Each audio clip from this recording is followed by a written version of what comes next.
TDP అధినేత నారా చంద్రబాబు నాయుడు అంటే వెన్నుపోటుకు brand ambassador అని చెప్తారు. హామీలిచ్చి మోసం చేయడంలో ఆయన్ని మించిన వారు లేరని దేశమంతా చెప్పుకుంటారు. వర్తమాన భారత రాజకీయాల్లో చంద్రబాబును మించిన మోసపూరిత నేత మరొకరు లేరని అంతర్జాతీయ స్థాయిలో పేరొచ్చింది. 2014 ఎన్నికలప్పుడు 600కు పైగా హామీలతో మేనిఫెస్టో విడుదల చేశారు చంద్రబాబు. అధికారంలోకి రాగానే ప్రజలు ప్రశ్నిస్తారనే భయంతో టీడీపీ వెబ్సైట్ నుంచి ఆ మేనిఫెస్టోనే మాయం చేశారు. మళ్లీ మరోసారి ప్రజల్ని మోసం చేయడానికి రెడీ అవుతున్నారు. ఇంతకీ 2014లో చంద్రబాబు ఇచ్చిన హామీలేంటి, చేసిన మోసాలేంటి? మాజీ ముఖ్యమంత్రి చంద్రబాబు నాయుడు ఆంధ్ర రాష్ట్ర ప్రజల్ని మరోసారి మోసం చేయడానికి వస్తున్నాడు.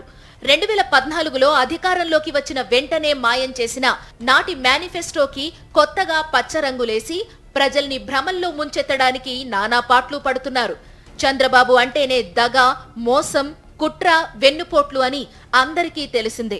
అధికారంలోకి రావడానికి ఎంతకైనా తెగిస్తారు, ఏ స్థాయికైనా దిగజారతారు. అలవి కాని హామీలిచ్చి ప్రజల్ని భ్రమల్లో ముంచుతారు. ఎలాగూ అమలు చేసేది లేదు కనుక ఎటువంటి హామీలైనా ఇచ్చేస్తారు. అలాగే 2014లో విభజిత ఆంధ్రప్రదేశ్కు జరిగిన తొలి ఎన్నికల్లో 50 పేజీలతో కూడిన రంగురంగుల మేనిఫెస్టోను విడుదల చేశారు. అందులో 600కు పైగా హామీలిచ్చారు.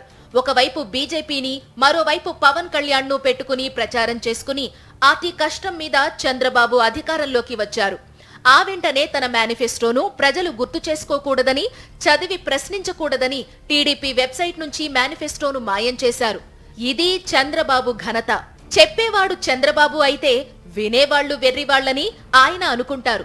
అందుకే 10 ఏళ్ల నాడు ఇచ్చిన హామీలు ఎవరికి గుర్తుంటాయిలే, అసలు మేనిఫెస్టోనే మాయం చేశాం కదా, అవి ఎవరికీ తెలియవులే అనుకుని మరోసారి అంతకంటే ఎక్కువగా, అంతకు మించి అన్నట్లుగా హామీలు గుప్పిస్తున్నారు. ఆనాడు అమలు చెయ్యని హామీల్ని ఈసారి అధికారంలోకి వస్తే గొప్పగా అమలు చేస్తానంటూ రాష్ట్ర ప్రజలకు అరచేతిలో వైకుంఠం చూపిస్తున్నారు. అప్పటి మాదిరిగానే ఈసారి కూడా ఒకవైపు కమలం పార్టీని, మరోవైపు పవన్ పార్టీని వెంటేసుకుని ప్రచారం చేస్తున్నారు. వైఎస్ జగన్ అమలు చేస్తున్న వాటికంటే మరింత ఎక్కువగా సంక్షేమ పథకాలు అమలు చేస్తానని చెప్పుకుంటూ తిరుగుతున్నారు. ముఖ్యమంత్రి వైఎస్ జగన్ చెబుతున్నట్లు ప్రతి ఇంటికి కిలో బంగారం, బెంజ్ కార్ ఇస్తానంటూ ప్రజల్ని మోసం చేయడానికి రెడీ అయ్యారు చంద్రబాబు. అసలు 2014లో చంద్రబాబు ఇచ్చిన హామీలు, చేసిన మోసాల గురించి వివరంగా చూద్దాం. 50 పేజీల మేనిఫెస్టోలో 11వ పేజీ నుంచి 45వ పేజీ వరకు వందల కొద్దీ హామీలు కనిపిస్తాయి. సమాజంలోని ఏ వర్గాన్ని వదలకుండా ప్రతి ఒక్కరి మీద హామీల సునామీతో విరుచుకుపడ్డారు చంద్రబాబు. కాంగ్రెస్ హయాంలో రైతులంతా నానా కష్టాలు పడ్డారు గనుక అధికారంలోకి రాగానే రైతులు తీసుకున్న రుణాలన్నీ మాఫీ చేస్తామని హామీ ఇచ్చారు. రుణమాఫీ మీదే తొలి సంతకం చేస్తానని కూడా చెప్పారు. అయితే 87,000 కోట్లకు పైగా ఉన్న వ్యవసాయ రుణాల్ని పంచ పాండవులు మంచం కోళ్ల సామెతలా 20,000 కోట్లకు మాత్రమే రద్దు అర్హత ఉందని తేల్చారు. అది 5 సంవత్సరాల్లో రద్దు చేస్తామని ప్రకటించారు. 4 విడతలు బ్యాంకులకు చెల్లించి 5వ విడత చెల్లించకుండానే రైతుల్ని మోసం చేశారు. చంద్రబాబు మాటలు నమ్మిన రైతులు రుణాలు రద్దు కాకపోవడంతో వడ్డీలు మరింతగా పెరిగి లక్షలాది మంది భయంకరమైన అప్పుల్లో కూరుకుపోయారు. రుణమాఫీ అనేది మోసపూరిత హామీగా చంద్రబాబు రుజువు చేసుకున్నారు. డ్వాక్రా రుణాలు మాఫీ చేస్తానని హామీ ఇచ్చారు. రుణమాఫీ గురించి అడిగిన స్వయం సహాయక బృందాల మహిళలను చంద్రబాబు బెదిరించారు. డ్వాక్రా సంఘాల రుణాలు ₹1 కూడా రద్దు చేయలేదు. ఇంటికి దగ్గరలోనే ఉన్న మద్యం బెల్ట్ షాపుల్ని అధికారంలోకి వచ్చిన వెంటనే 2వ సంతకం ద్వారా రద్దు చేస్తానని హామీ ఇచ్చారు. కానీ 2014 నుంచి 2019 వరకు రాష్ట్రంలో మద్యం బెల్ట్ షాపులు విచ్చలవిడిగా పెరిగిపోయాయి. ఒక్కటి కూడా రద్దు కాలేదు. కౌలు రైతులకు గుర్తింపు కార్డులు ఇచ్చి రుణాలిప్పిస్తామంటూ ఇచ్చిన హామీని చంద్రబాబు విజయవంతంగా మర్చిపోయారు. రాష్ట్రంలో పుట్టిన ప్రతి ఆడబిడ్డ పేరుతో మహాలక్ష్మి పథకం కింద ₹30,000 బ్యాంకులో డిపాజిట్ చేస్తామని హామీ ఇచ్చారు. కానీ ఒక్కరికి కూడా 30,000 కాదు కదా, ₹30 కూడా ఇవ్వలేదు. పేద మహిళలకు ఉచితంగా స్మార్ట్ ఫోన్స్ ఇస్తామని హామీ ఇచ్చారు. ఒక్కరికి కూడా ఫోన్ ఇవ్వలేదు. పేద కుటుంబాలకు సబ్సిడీ కింద ఏడాదికి 12 సిలిండర్లు ఇస్తామన్న హామీ కూడా గాల్లో కలిసిపోయింది. హై స్కూల్, ఇంటర్మీడియట్ చదివే విద్యార్థినులకు ఉచితంగా సైకిళ్లు ఇస్తామన్నారు. తన పార్టీ గుర్తు విషయంలో కూడా చంద్రబాబు మోసం చేశారు. ఒక్క విద్యార్థినికి కూడా సైకిల్ ఇవ్వలేదు. కాలేజీ విద్యార్థులందరికీ ఉచితంగా ట్యాబ్స్ ఇస్తామన్నారు. ఏ ఒక్కరికి ఇవ్వలేదు. ఇప్పుడు వైఎస్ జగన్ ప్రభుత్వంలో 8వ తరగతి నుంచే ప్రభుత్వ స్కూళ్లలో చదివే విద్యార్థులందరికీ పాఠాలు లోడ్ చేసిన ట్యాబ్స్ ఉచితంగా ఇస్తున్నారు.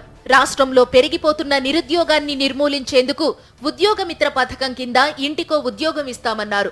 ఉద్యోగాల గురించి ఏమాత్రం పట్టించుకోలేదు. ఉద్యోగం ఇవ్వకపోతే నిరుద్యోగ యువతీ యువకులకు 1000 నుంచి 2000 వరకు నిరుద్యోగ భృతి ఇస్తామని హామీ ఇచ్చారు. కానీ 4.5 కళ్లు మూసుకుని సరిగ్గా ఎన్నికలకు 3 నెలల ముందు కొద్దిమంది టీడీపీ కార్యకర్తలైన యువతీ యువకులకు 1000 రూపాయల చొప్పున నిరుద్యోగ భృతి ఇచ్చారు. 60 నెలల పాటు ఇవ్వాల్సిన నిరుద్యోగ భృతిని కేవలం 3 నెలల పాటు కొద్ది మందికి ఇచ్చేశానంటూ డప్పు కొట్టుకున్నారు చంద్రబాబు. మైనారిటీల కోసం విశాఖ, విజయవాడ, రేణిగుంట ప్రాంతాల్లో 3 హజ్ హౌస్లు నిర్మిస్తామని హామీ ఇచ్చారు. ఒక్క చోట కూడా వాటి నిర్మాణానికి ఒక్క ఇటుక కూడా వేయలేదు. కాపులకు బీసీ రిజర్వేషన్ ఇవ్వడానికి ఒక కమిషన్ నియమించి బీసీ వర్గాల రిజర్వేషన్లకు ఇబ్బంది లేకుండా కాపులకు రిజర్వేషన్లు ఇస్తామని హామీ ఇచ్చారు. వారికి రిజర్వేషన్లు ఇవ్వకపోగా రిజర్వేషన్ల కోసం ఉద్యమించిన కాపు నేత ముద్రగడ పద్మనాభం కుటుంబాన్ని దారుణంగా హింసించి అవమానించారు. సీనియర్ సిటిజన్ల కోసం ప్రతి అసెంబ్లీ నియోజకవర్గంలో ఒక వృద్ధాశ్రమం నిర్మిస్తామని హామీ ఇచ్చారు. ఒక్క చోట కూడా అందుకు పూనుకోలేదు. సమాజంలోని ప్రతి వర్గానికి బోలెడు హామీలిచ్చారు. బీసీ కులాలన్నిటికీ నిర్దిష్టమైన హామీలు కురిపించారు చంద్రబాబు. బీసీల అభివృద్ధే తన ధ్యేయమని ప్రచారం చేసుకున్నారు. కానీ ఏ ఒక్కరికి ఎటువంటి సాయమూ చేయలేదు. పైగా చంద్రబాబు సీఎంగా ఉన్నప్పుడు కరకట్ట మీద అక్రమంగా నివసిస్తున్న ఆయన నివాసానికి నాయి బ్రాహ్మణులు సమస్యల పరిష్కారం కోసం వస్తే వారి తోకలు కత్తిరిస్తానంటూ మీడియా ముందే హుంకరించారు. వారిని దారుణంగా అవమానించారు.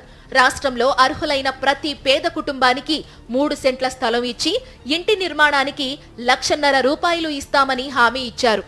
ఒక్కరికి కూడా ఇంటి స్థలం ఇవ్వకపోగా వైఎస్ జగన్ అధికారంలోకి వచ్చాక రాష్ట్రంలోని 31 లక్షల మంది పేద కుటుంబాలకు ఇంటి స్థలాలిస్తుంటే అనేక వందల ప్రాంతాల్లో కేసులు వేసి పేదల్ని నానా రకాలుగా హింసించిన దుష్ట చరిత్ర చంద్రబాబుది. అన్ని ఆటంకాలు అధిగమించిన వైఎస్ జగన్ ప్రభుత్వం అందరికీ ఇళ్ల స్థలాలు ఇచ్చి దాదాపు సగానికి పైగా పేదలకు ఇళ్లు కూడా నిర్మిస్తున్నారు. కోస్తా జిల్లాల్లో ఓడరేవులు అభివృద్ధి చేస్తానని చంద్రబాబు ఇచ్చిన హామీ సముద్రంలో కలిసిపోయింది. ఒక్క పోర్టుకు కూడా పనులు ప్రారంభించకపోగా పోర్టుల విషయంలో కేంద్రంతో కయ్యం పెట్టుకుని కేంద్రం ఇస్తానన్న దాన్ని కూడా కాలదన్నారు చంద్రబాబు. కానీ వైఎస్ జగన్ అధికారంలోకి వచ్చాక 4 పోర్టుల నిర్మాణం శరవేగంగా సాగుతోంది. మరో 10 ఫిషింగ్ హార్బర్లు కూడా జగన్ నిర్మిస్తున్నారు. ప్రతి ఇంటికి మంచినీటి పథకం కూడా నీటి మీద రాతలుగానే మిగిలిపోయి చంద్రబాబు మోసాల చిట్టాలో చేరిపోయింది. ఈ విధంగా అధికారం కోసం ఎంతకైనా దిగజారిపోయే నారా చంద్రబాబు నాయుడు 2014లో ముఖ్యమంత్రి పీఠం కోసం ఎన్ని రకాలుగా మోసం చేయవచ్చో అన్ని రకాలుగానూ చేశారు. చావు తప్పి కన్ను లొట్టపోయినట్లుగా అధికారంలోకి వచ్చి ప్రజలకిచ్చిన హామీలన్నీ తుంగలో తొక్కారు. మళ్లీ ఈసారి కూడా అంతకంటే భారీ హామీలిస్తూ వైఎస్ జగన్ ఇస్తున్న పథకాలన్నీ అమలు చేస్తానని నమ్మించే కుట్రలకు తెరతీస్తున్నారు చంద్రబాబు. వైఎస్ జగన్ విశ్వసనీయతకు బ్రాండ్ అంబాసిడర్ అయితే అపనమ్మకానికి, మోసానికి బ్రాండ్ అంబాసిడర్ చంద్రబాబు అని ప్రజలందరికీ తెలుసు. అందుకే వైఎస్ జగన్ ప్రజలందరికీ సంక్షేమ పథకాలు బ్రహ్మాండంగా అమలు చేస్తున్నప్పుడు నువ్వు వచ్చి కొత్తగా మాకు చేసేదేంటని చంద్రబాబును ప్రశ్నిస్తున్నారు.